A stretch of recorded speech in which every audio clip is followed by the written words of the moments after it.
This is the ZNS Network, providing radio and high-definition television services for the entire Bahamas. ZNS Network is operated by the Broadcasting Corporation of the Bahamas. It is located at Harcourt Rusty Bethel Drive, Centerville, Nassau. Our programming is designed to inform, educate, and entertain. We invite you to join us. The following is a preamble of the Constitution of the Commonwealth of the Bahamas. Whereas 481 years ago, the rediscovery of this family of islands, rocks and keys, heralded the rebirth of the New World. And whereas the people of this family of islands, recognizing that the preservation of their freedom will be guaranteed by a national commitment to self-discipline, industry, loyalty, unity, and an abiding respect for Christian values and the rule of law.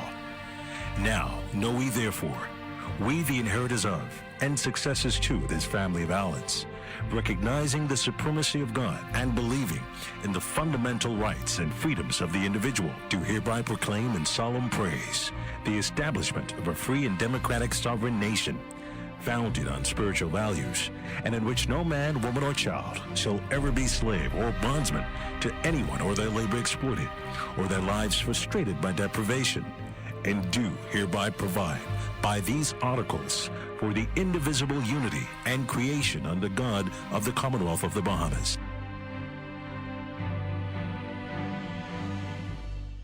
It's Wednesday, August 25th, 2021, and the morning edition is live. On today's show, an independent coalition is launched. Campaign machinery in full gear ahead of the general election. Former Governor General, the Most Honorable Arthur Hanna lies in state. And find out what's on Shashina's plate. So let's start the morning off right.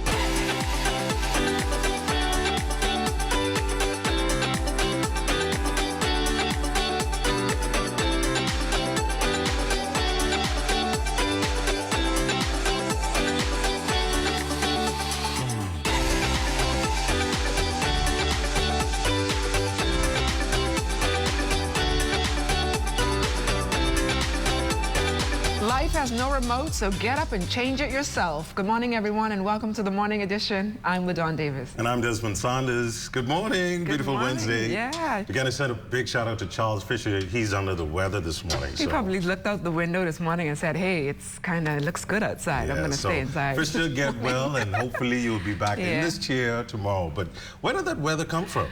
Oh, I have no idea. I know that when we were driving in this morning, you saw all of the power lines and the down trees and all that other stuff on the ground everywhere. Yeah, I know electricity in my area, South Beach, we were off like for 2 hours. So I don't know if the weather played a part of that. Possibly. But, yeah, possibly. We've got a great show. Election fever's in the air. Nomination day is excited? on Friday. Yeah, you're going to be in the eastern side? Yeah, Fisher and I are going to be in the eastern area. So there are 12 constituencies you guys are going to be targeting? Yeah, it's about 12. I think the DNA has about 6 candidates, and I think the major parties have about 12. Right. So, yeah, it's going to be... And I'll be, whilst you're here, I'll be in Kit Island.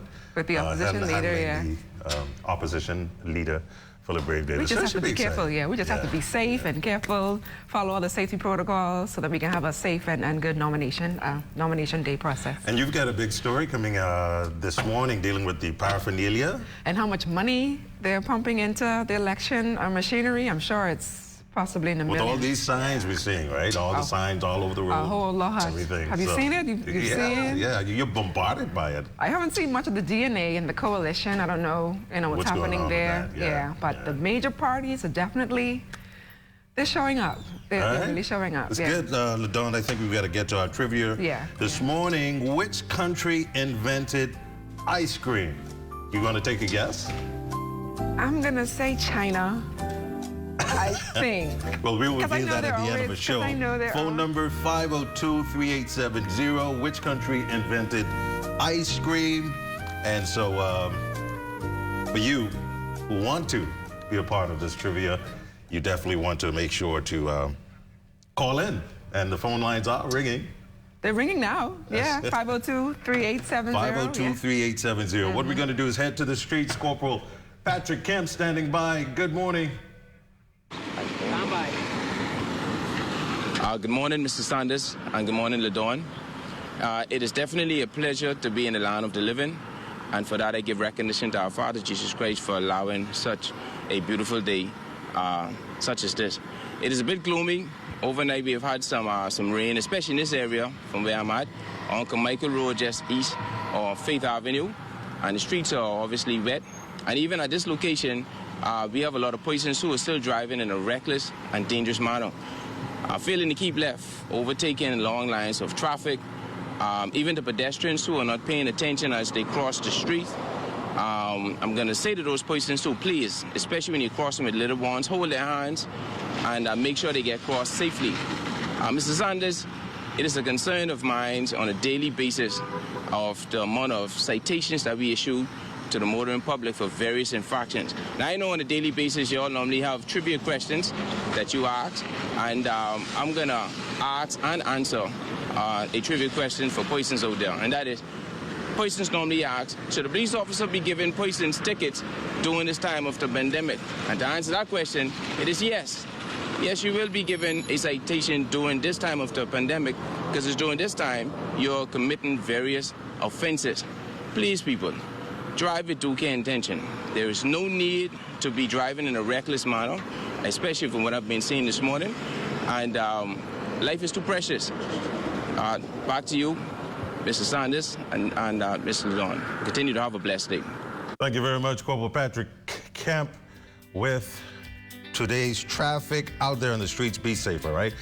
Currently on the outside, 77 degrees, clouds and sun, winds northeast 7 miles per hour, humidity 83 degrees, and the barometric pressure 29.99, all right? On the outside, unsettled weather is being generated by a surface trough supported by an upper-level low moving westward across the Bahama Islands.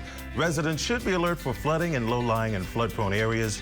Mariners should remain vigilant for possible waterspout and funnel cloud activity and heavy showers and thunderstorms. Beachgoers and swimmers should exercise caution for possible rip currents along north and easterly beaches. For the northwest and central Bahamas, cloudy to overcast, warm and windy. Scattered showers, thunderstorms, heavy at times through tonight, and small craft advisories in effect. Winds northeast to east, 15 to 25 knots. Gusting in showers and thunderstorms falling 15 to 20 knots tonight, seas 5 to 8 feet, higher and gusts falling 4 to 6 feet tonight. And for the southeast, partly cloudy conditions, isolated showers, thunderstorm through tonight.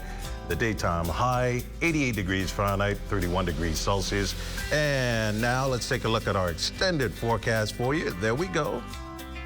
90 degrees, couple of showers. Friday, breezy, a shower in the AM with 89 degrees. And the rest of the 4 days looking pretty good for you.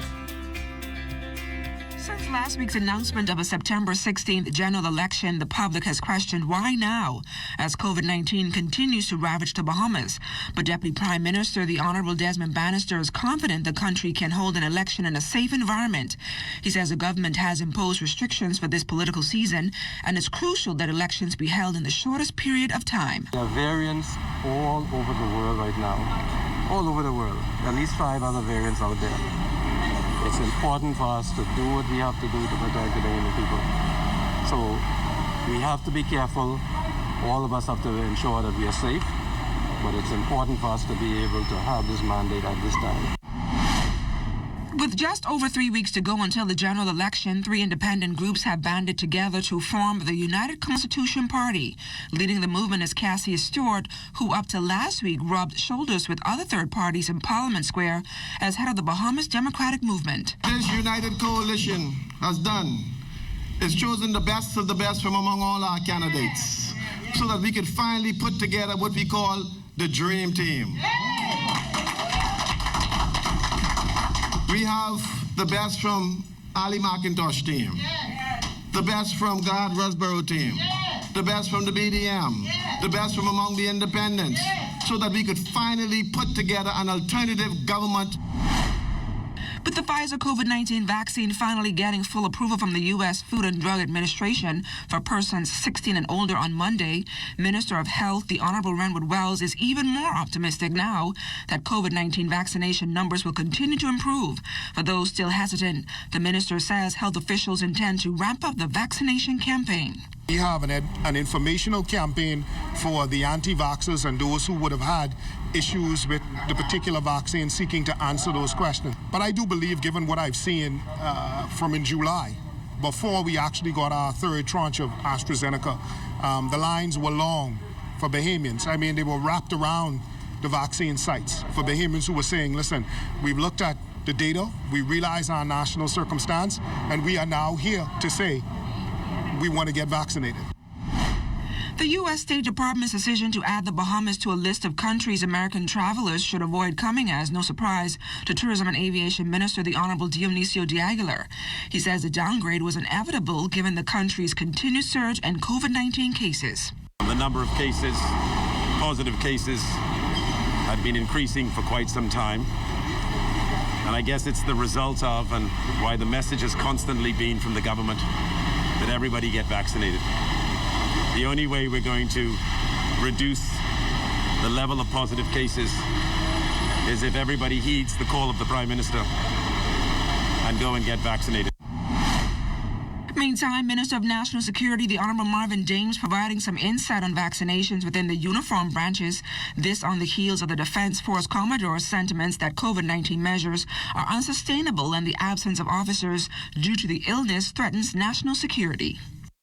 There's a clause, and we would have had some discussions on that, but we're not at that stage yet. And I think which way you really want to go is to say, will the armed forces be forced to vaccinate? I've had these discussions already with the press, and what we are looking at is ways to get those persons who have yet to be vaccinated. So we don't want to get into the business at this stage of saying, we're going to force you to vaccinate, we're going to do this. But as I said before, we're looking at all options, because at the end of the day, what we want to ensure is that our agencies are not decimated as a result of COVID. And that is just being responsible. But after having said that, these offices and these respective agencies are continuing to go and get vaccinated, and we're encouraged by that, and we just hope more will. And when we come back, Bahamians being given another opportunity to take a bite out of the economic pie, so keep it locked.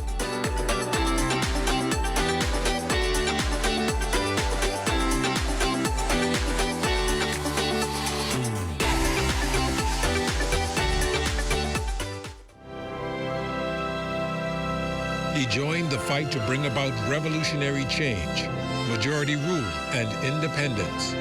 Now the country will pay final tribute to a fallen hero. This Thursday, a state funeral will be held for the late Most Honorable Arthur Dion Hanna, former Governor General, Cabinet Minister, Deputy Prime Minister, and Parliamentarian, at Christ Church Cathedral at 11 a.m. Tune into the ZNS Network for live coverage beginning at 10 a.m.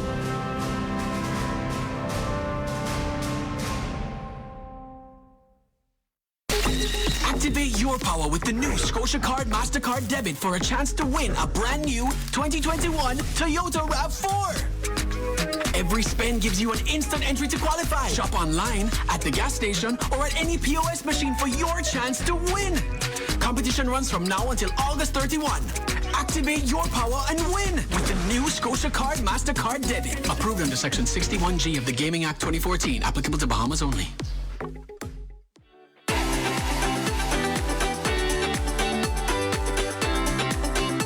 If you travel around the capital, you can tell election fever is in the air, evident by the durable campaign posters plastered on every utility pole, sidewalk, and grassy area. But just how much money is being spent and who is responsible for the cleanup exercises just 8 days after the general election? Well, the morning team caught up with the chairmen of both major political parties to find out. One what I do know is that past elections in the Bahamas, they're in the millions of dollars. So I imagine that this election is probably going to be more expensive than any previous one.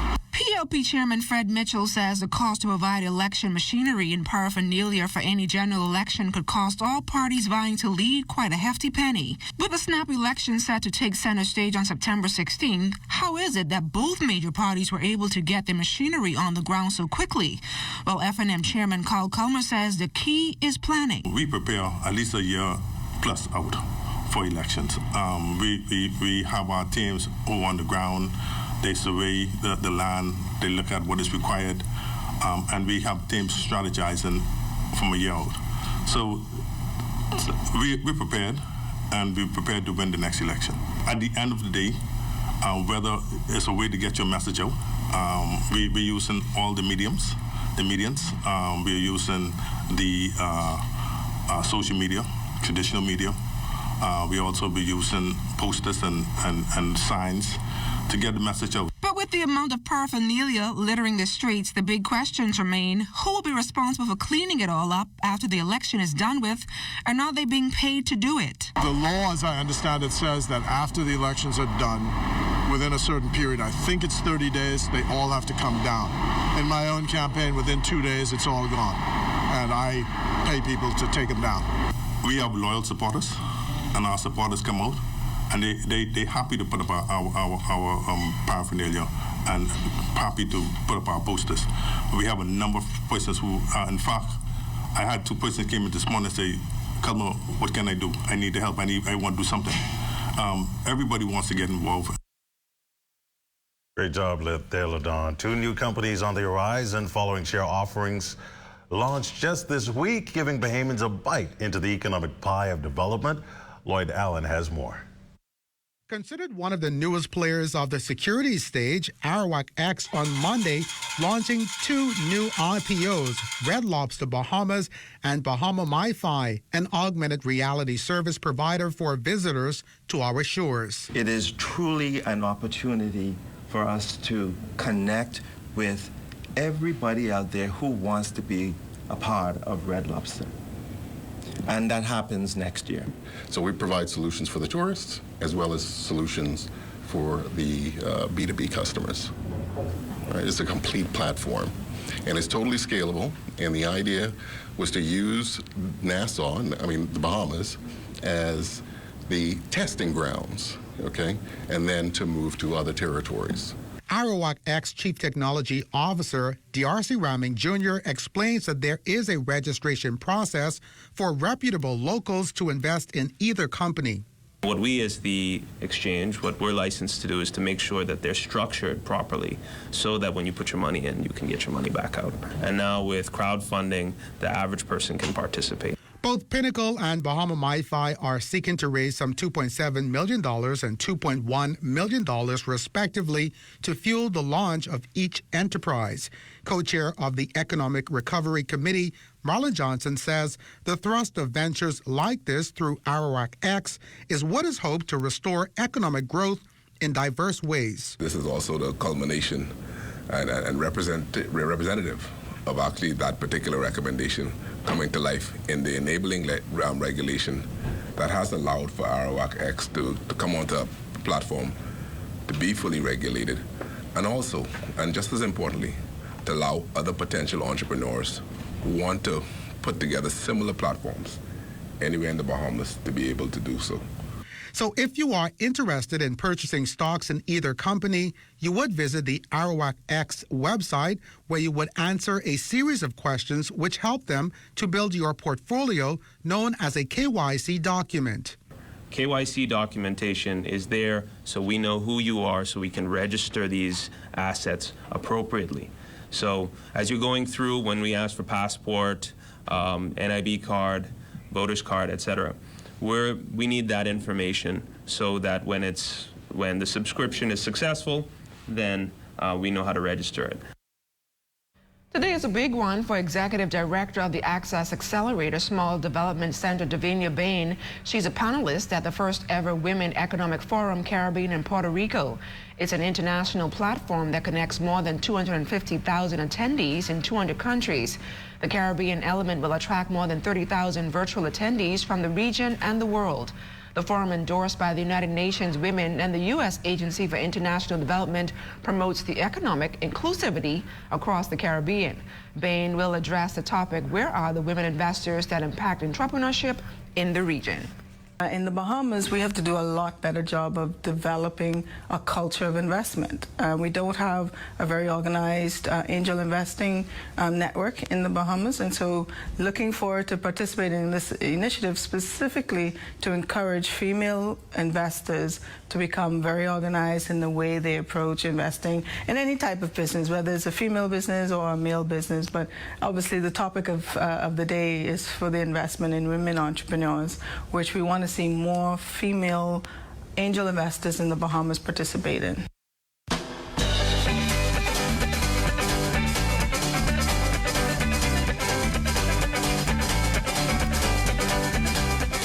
That initial positive COVID-19 case over in Ragged Island that health officials later discovered originated in New Providence, not sitting well with residents of the small island community, as they have yet to record a positive case of COVID-19 since the pandemic began last year, March.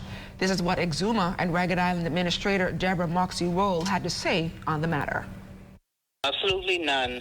There were initial concerns at the onset on Friday when the notice came out, because, you know, Ragged Island is a very small community, and they were able to account for everyone. There was construction crew down there. They were able to account for their staff. And so they began to be very concerned on Friday. But by Saturday morning, I had spoken to health officials who stated that it was somebody who tested from New Providence, so everything was okay. What is the secret to Ragged Island remaining COVID-free? Well, I think the very small population has something to do with it, and the fact that they spend a lot of their time outdoors. But they're also taking every precaution for the COVID safety protocols. And as we head to the break, we take a look back at today in Bahamian history. On August 25th, 1729, Royal Governor Woodes Rogers arrived in the colony for a second term in office. Also on August 25th, 2001, 9 people, including rising R&B singer and actress Aaliyah Horton, died when a United States chartered twin-engine Cessna crashed after takeoff from the Marsh Harbor International Airport in Abaco.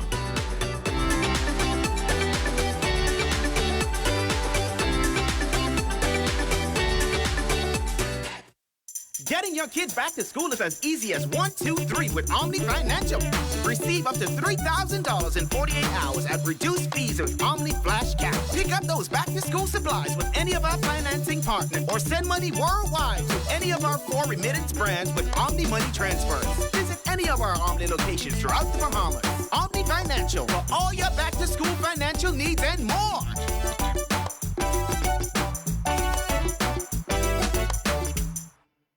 Activate your power with the new Scotia Card MasterCard Debit. Experience the power of convenience with speedy payments made with a simple tap. Feel the power of safety with enhanced security from our chip and pin technology, which grants you extra protection at the ATM, online, and at point of sale protection.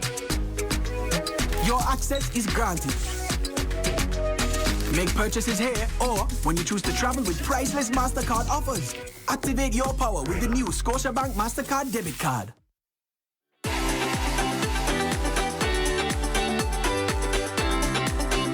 Flags flown at half-mast as the body of former Governor General, the Most Honorable Arthur Hanna, lies in state. This morning, Keishla Adderley tells us about the dignitaries who turned out for Tuesday morning's viewing in the foyer of the House of Assembly.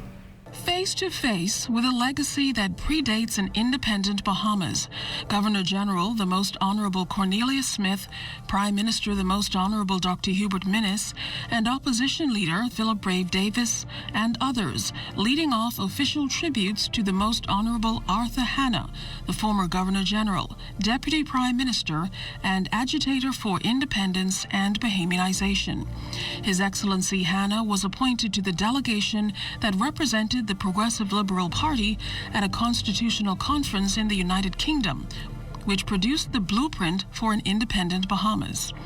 His daughter, Angliston MP Glenys Hanna Martin, saying goodbye to the man who perhaps inspired her political career. Living to the age of 93, Mr. Hanna was able to see the policies he shaped realized, as former Prime Minister, the Right Honourable Perry Christie, recalls. And after majority rule, he persuaded and cajoled his colleagues to move to independence, and eventually we did it. Secondly, A.D. Hanna was the quintessential Bahamian. He became synonymous with Bahamianization, the policy of Bahamianization. He articulated it and he executed it, and he became widely known for it. Mr. Hanna, a native of Pompey Bay, Acklands, served as a Progressive Liberal Party Member of Parliament for the Annestown constituency between 1960 and 1992. The phrase, "wipe every tear from every eye," often quoted as a summary of the man former Prime Minister, the Right Honourable Hubert Ingram, said was both nurturing and progressive. The government determined it needed to have a new housing policy. There hadn't been a new housing development by the government for many years. And we did the Elizabeth Estates, and then Flamingo Gardens. And the list goes on of the things that he was involved in here in the Bahamas. In terms of the public sector, he promoted senior public officers and Bahamians to take positions that had previously been occupied by English persons and non-Bahamians. He was the first Minister of Education under the PLP government. And posthumously, the man who refused to accept Queen's honours will be royally memorialised, as he is to replace Queen Elizabeth on the $100 note. The funeral service for Mr. Hanna is set for Thursday at 11 a.m. at Christ Church Cathedral.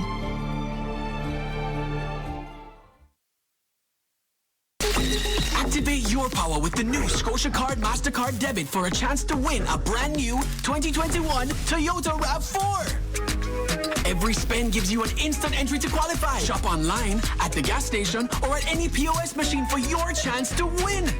Competition runs from now until August 31. Activate your power and win with the new Scotia Card MasterCard Debit. Approved under Section 61G of the Gaming Act 2014. Applicable to Bahamas only. Activate your power with the new Scotia Card MasterCard Debit. Experience the power of convenience with speedy payments made with a simple tap. Feel the power of safety with enhanced security from our chip and pin technology, which grants you extra protection at the ATM, online, and at point of sale protection. Your access is granted. Make purchases here or when you choose to travel with priceless MasterCard offers. Activate your power with the new Scotiabank MasterCard Debit Card.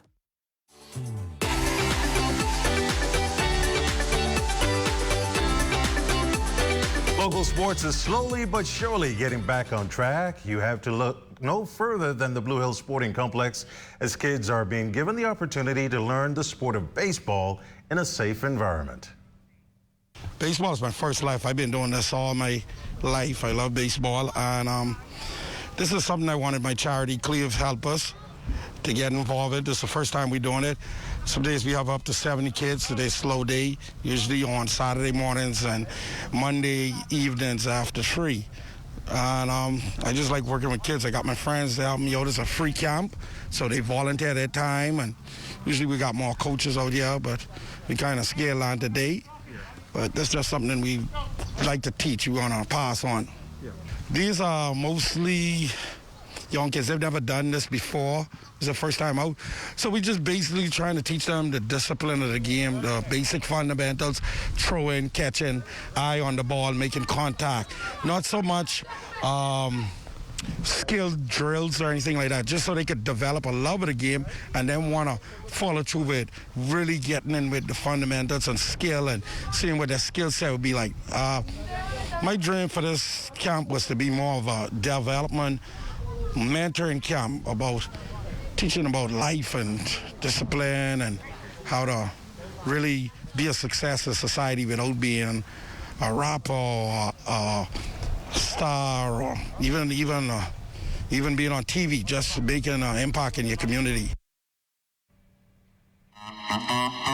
In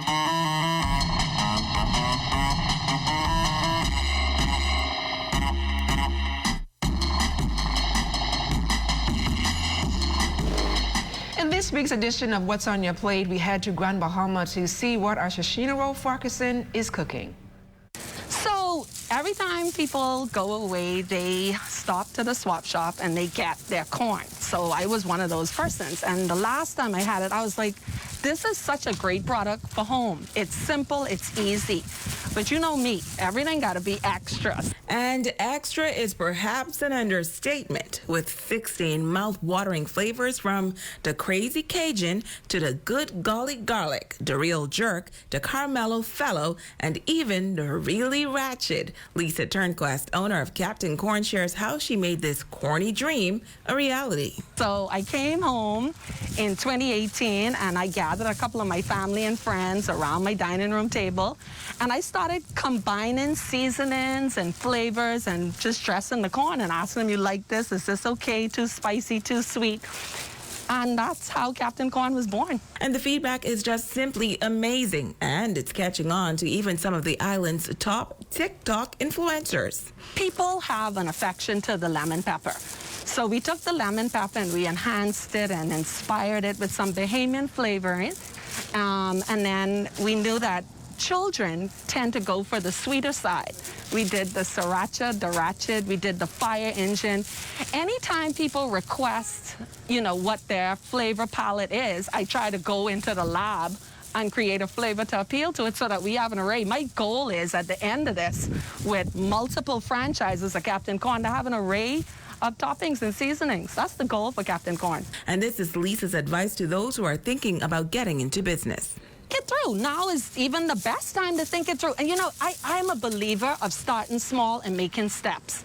Like I said, we started at Gombe Summer. We tested it for 4 consecutive Thursdays. We then bought it out here to Stop and Shop on a little table, making the corn and just testing the temperature of the product in the market. Do people like what I have to offer? And I found that they did, and I found that I like doing it, and I found that the more I like doing it, the more flavors I was able to create, and the more traction. And now I have people calling me and wanting to talk about Captain Corn. So do it, because there are ideas brewing in your head. There are ideas that Freeport first needs, the Bahamas then needs, then the world needs, that are sitting right on your pillow at night. She says you can meet the Captain Corn truck at Stop and Shop from 3 p.m. to 9 p.m. daily, but they are closed on Sundays and Tuesdays.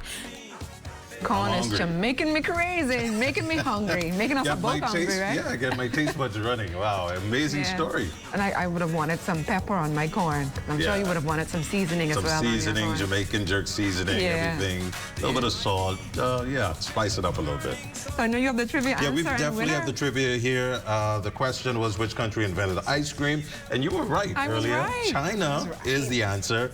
And today's winner, Takinia Rigby, hope I got that name right. Takinia Rigby is our winner, so congratulations. And we have a special gift from Janae's Uniform Center. Awesome, awesome. And be sure to stay tuned to the ZNS Network for news as it happens, TV and radio updates throughout the day. Then you can tune into the Northern Edition at 6:30 and the Bahamas tonight at 7. And that's a wrap for us this morning for the entire team. It's been great. Have a great morning, everyone. All the best. Stay safe. Love me, they only know me when they need me. They don't love me, they only know me when they need me. They tie me out in the burning sun. If I'm lucky, I break away and run. You should see them, oh, how they grin as I look for.